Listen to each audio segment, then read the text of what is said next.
કેમ છો મિત્રો? જય યોગેશ્વર, જય સ્વામિનારાયણ, જય શ્રી કૃષ્ણ. હું છું શિલ્પા. શિલ્પાસ કિચન રેસિપીસમાં તમારું સ્વાગત કરું છું. મિત્રો, કાચી કેરીની સિઝન આવી ગઈ છે અને તેને જોઈને જ મોઢામાં પાણી આવી જાય છે. સાચું ને? કાચી કેરી ભાવતી હોય જેને એક કમેન્ટ કરજો. જોઈએ કેટલાને કાચી કેરી ભાવે છે. હવે મિત્રો, આજના એપિસોડમાં આપણે કાચી કેરીની મસ્ત નવી વાનગી બનાવવાના છીએ, જે ખાવાની ખૂબ જ મજા આવશે. તો મિત્રો, આપણે વધારે વાતો નથી કરવી અને રેસીપીની શરૂઆત કરીએ. મિત્રો, રેસીપી બનાવવાની શરૂઆત કરીએ એ પહેલાં તમને એક રિક્વેસ્ટ છે. રેસીપી છેલ્લે સુધી જોયા પછી જો તમને ગમે તો એક લાઇક જરૂર કરજો, કેમ કે તમારી એક લાઇકથી મને નવી નવી રેસીપી બનાવી અને તમારા સુધી પહોંચાડવાનું મારું પ્રોત્સાહન વધે છે. મારું પ્રોત્સાહન વધારવા એક લાઇક જરૂર કરજો અને નવી રેસીપીના નવા વિડીયો જોવા માટે ચેનલને સબસ્ક્રાઈબ ન કર્યું હોય તો સબસ્ક્રાઈબ પણ કરી લેજો, જેથી નવી રેસીપીનો નવો વિડીયો તમારી પાસે તરત પહોંચી શકે. તો ચાલે આપણે બનાવવાનું શરૂ કરીએ.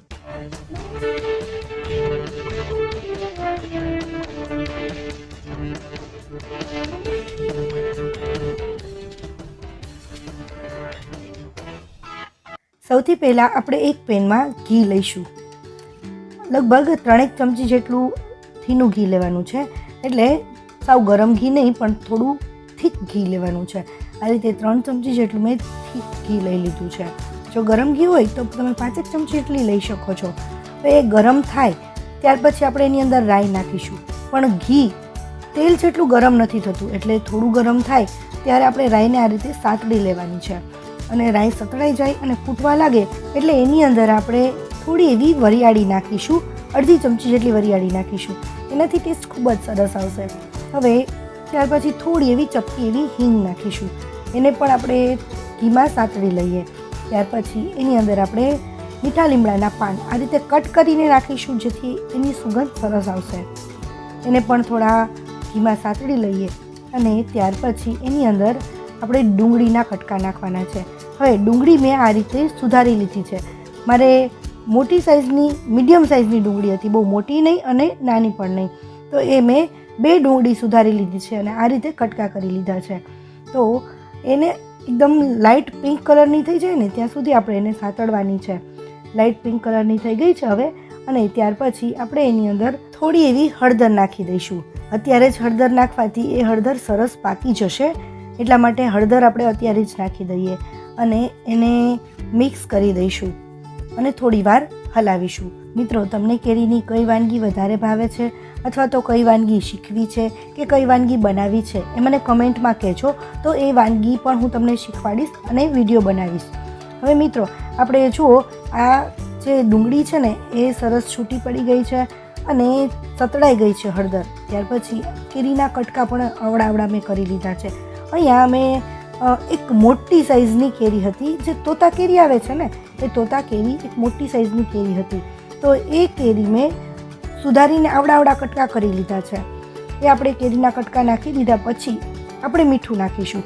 અત્યારે મીઠું નાખવાથી કેરીમાંથી પાણી જલ્દી છૂટું પડે છે અને કેરી ઝડપથી પાકે છે.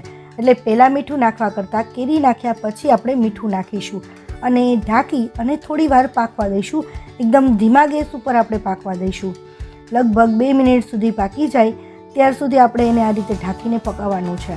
કેરી અધકચરી થોડી એવી પાકી જાય, 60% જેટલી લગભગ પાકી જાય ત્યાં સુધી આપણે એને પકવીશું. અને ત્યાર પછી આપણે બીજા મસાલા કરી લઈએ. હવે આ રીતે વારાફરતી મસાલા કરવાનું પણ એક કારણ છે, એ પણ હું તમને આગળ જણાવી દઉં છું. હવે એની અંદર આપણે લાલ મરચું પાવડર નાખીશું અને ત્યાર પછી ધાણા જીરું પાવડર નાખીશું. લાલ મરચું પાવડર તમે જેટલું સ્પાઇસી ખાતા હોય એ પ્રમાણે તમે નાખી શકો છો. મેં ડુંગળી પણ નાખેલી છે એટલે એની તીખાશ પણ હશે, એટલે મેં લાલ મરચું પ્રમાણસર જ નાખેલું છે. મિત્રો, ત્યાર પછી આપણે થોડું એવું પાણી નાખીશું, અડધા ગ્લાસથી પણ ઓછું, એટલે કે 1 કપ જેટલું આપણે પાણી નાખીશું એની અંદર. ત્યાર પછી બધું સરસ મિક્સ કરી લઈએ. મિત્રો, તમને મારી વાનગી કેવી લાગે છે ને એ મને કમેન્ટ જરૂર કરજો અને ગમતી હોય તો એક લાઇક પણ જરૂર આપજો. લાઇક આપવાનું ના ભૂલતા. ત્યાર પછી આપણે એની અંદર ગોળ એડ કરીશું. તમે અહીંયા ગોળ પણ એડ કરી શકો છો અને ખાંડ પણ એડ કરી શકો છો, પરંતુ ગોળનો ટેસ્ટ અને ખાંડ બંનેનો ટેસ્ટ અલગ અલગ આવશે. તમે આ રેસીપી બનાવો છો તો ગોળનો પણ ટેસ્ટ અલગ આવશે અને ખાંડનો પણ ટેસ્ટ અલગ આવશે. તો અહીંયા મેં લગભગ 1.5 ચમચી જેટલો ગોળ લઈ લીધો છે અને આ ગોળને આ રીતે પાણીમાં આપણે ઓગાળી લઈશું.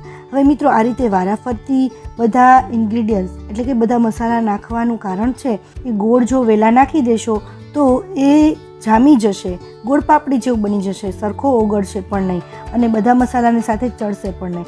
અને જે લાલ મરચું પાવડર છે એ જો તમે પહેલાં નાખી દેશો તો એ જે બળી જશે લાલ મરચું અને એનો બળેલો ટેસ્ટ આવે છે.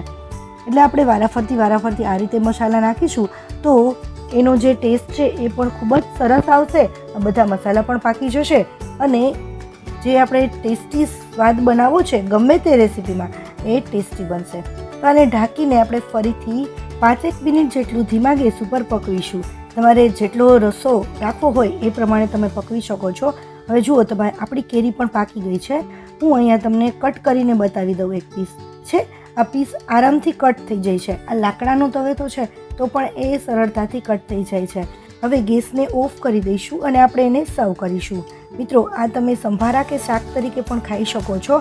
હવે તમારે આટલો રસો વધારે ન નાખવો હોય તો ઓછું પાણી નાખી ગોળ ઓગળે એટલું જ પાણી નાખી અને ગોળને ઓગાળી લેવો તો સંભારા તરીકે પણ તમે બનાવી શકો છો. મિત્રો તમને મારી આ વાનગી કેવી લાગી એ મને કમેન્ટમાં જરૂર કહેજો અને ગમી હોય તો લાઈક આપી બીજા સાથે પણ શેર કરજો. મિત્રો તમે મને ઇન્સ્ટાગ્રામ કે ટેલિગ્રામ પર પણ ફોલો કરી શકો છો. અને હા મિત્રો, તમે મારી ચેનલને હજી સુધી સબસ્ક્રાઈબ નથી કર્યું તો રાશેની જુઓ છો આવા જ નવા વિડીયો જોવા માટે ચેનલને સબસ્ક્રાઈબ કરી લેજો. Thank you for watching. નવી રેસીપી સાથે ફરીથી મળીશું. ત્યાં સુધી બાય.